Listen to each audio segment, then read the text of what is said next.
Hello hello Ashu dipper बोलते भाई। हाँ बोल डिप्पर, काय शिवाकडे काम आहे का? अरे नाही भाई तुझ्याकडेच काम आहे म्हणून तुला फोन केला ना। माझ्याकडे बोल ना। जीजू ते एक रिक्वेस्ट होती फक्त। ए तू जीजू बिजू म्हणू नकोस मला। आणि रिक्वेस्ट कधीपासून करायला लागला तू? भाई दही अंडी आहे ना। मग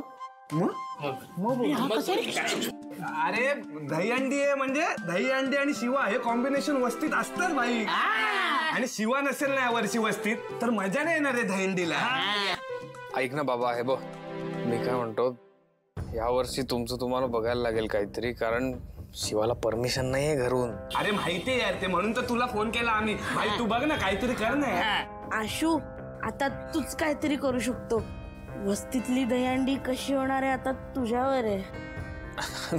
मी काय करणार आहे बाबा? अरे अख्खी वस्ती शिवाची वाट बघते आणि जर शिवा नाही आली तर हंडी फोडणार कोण? भाई आता तू शिवाला पाठवू शकतो इथं, प्लीज भाई पाठवलं तू। यार प्लीज यार एक जुगाड ना मग वस्ती पूर्ण धमाल आहे। जीजू हम पे एहसान रहेगा आपका।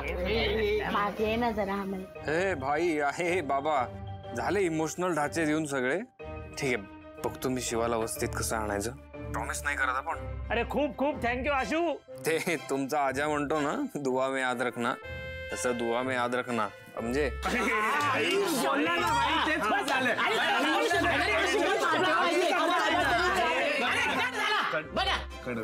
अरे यार एवढे डायलॉग मारून त्यांना प्रॉमिस तर केलंय, पण आता मला हे कसं करायचं? एकीकडे आई आहे, एकीकडे ती अख्खी बस्ती थांबली आहे वाट बघत। अवघड आहे। दुआ में याद रखना म्हणे, तू काय अजय देवगण आहेस का?